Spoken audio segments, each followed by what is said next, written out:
सीम सौंदर्य और पवित्रता की प्रतीक इस सूर्य नगरी को नमन करता हूँ।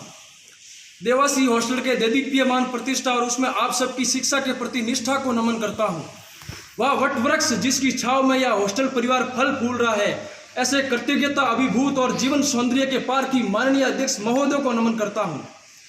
जोधपुर हॉस्टल की वैभवशाली परंपरा और गौरवशाली इतिहास और इस उनमें जन्मी आप सबकी सुनहरे भविष्य की उत्साहित और अनुशासित प्यास को नमन करते हुए नमन करता हूं उस परम पिता परमेश्वर को जो मुझ में वक्ता बनकर बोल रहा है, आप में श्रोता बनकर सुन रहा है। परम सम्मानित मंच, आज के समारोह के मुख्य अतिथि महोदय राजेंद्र जी राय साहब का देवासी हॉस्टल परिवार की ओर से स्वागत है। प्यारे साथियों, जैसा आपको विदित है कि आज हम 74वां स्वतंत्र दिवस मनाने जा रहे हैं। इसके पीछे के इतिहास से आप भली भांति अवगत है, लेकिन मैं आज आपका एक अन्य मुद्दे पर ध्यान ले जाना चाहता हूं। जहां ताली की जरूरत हो ताली बजाए, क्योंकि आज का मंच शून्य से शिखर तक पहुंचने वाले लोगों से भरा हुआ है। इसलिए मैं चाहता हूं कि आज का मंच इस बात को गलत साबित करे, इस भ्रम को तोड़े। हमें लगता है कि हमारे पास संसाधन सीमित है, इसलिए हमारे पास अवसरों का भी अभाव है, जबकि ऐसी बात है नहीं। इस इतिहास जीरो से हीरो बनने वाले लोगों की गाथाओं से भरा पड़ा है। हम शिक्षा रूपी नगरी में बैठे हैं। मैं महाभारत महाकाव्य से एक उदाहरण देता हूं। संसार का सबसे शानदार धनुर्धर कौन हुआ?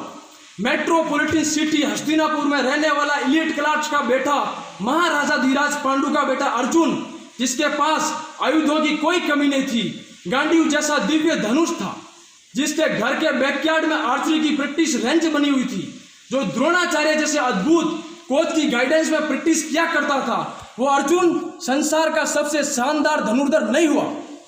संसार का सबसे शानदार धनुर्धर हुआ वनों में रहने वाला एकलव्य, जिसके पास आयुध के नाम पर मरे हुए जानवरों की हड्डियों से बना हुआ धनुष और सरकंडों से बने हुए बाण हुआ करते थे,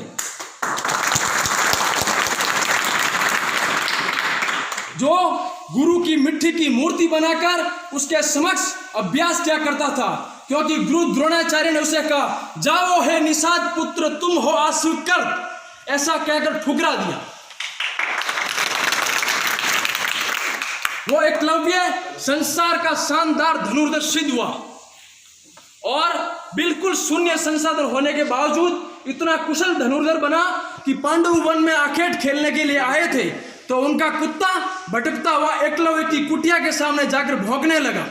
तब एकलव्य ने ऐसा सरसंधान किया, 7 तीर मारे, सातों के सातों उस श्वान के मुख में जाकर लगे और रक्त की एक बूंद तक नहीं गिरी और उस कुत्ते का भौंकना बंद हो गया। महाभारत के युद्ध में स्वयं भगवान श्री कृष्ण कहते हैं कि हे कुंती कुमार अर्जुन, आज एकलव्य अपने अंगूठे के साथ इस युद्ध में मौजूद होता तो देव दानव राक्षस नाग मनुष्य सब मिलकर भी उसका मुकाबला नहीं कर सकते थे।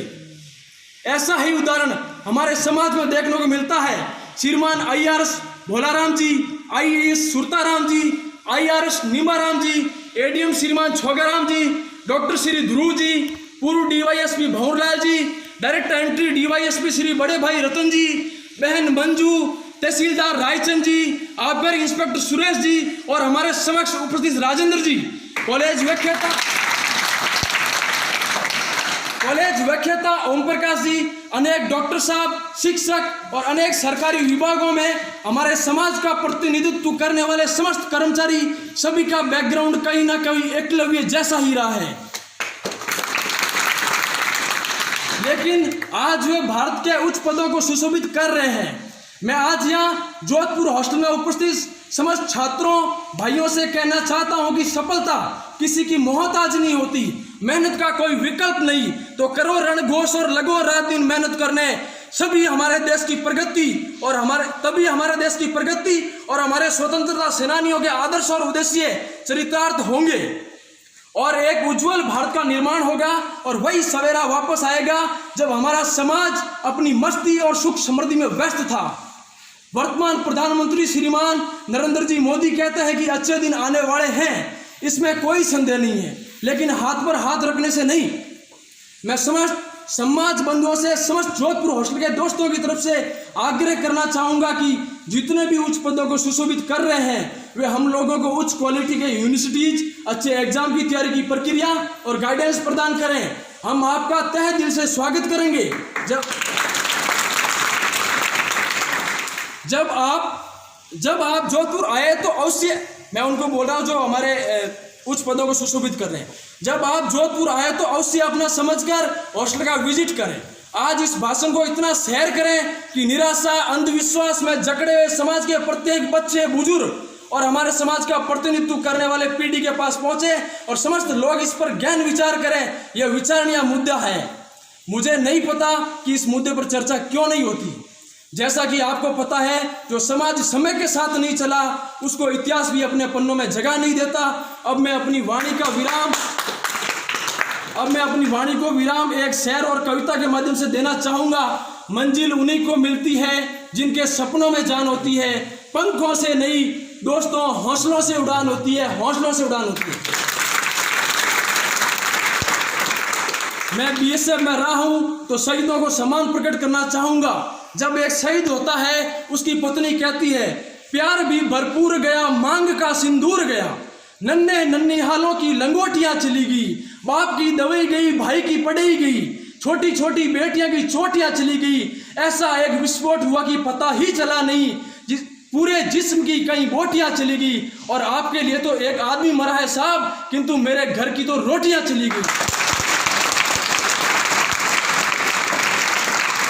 जय हिंद, जय भारत।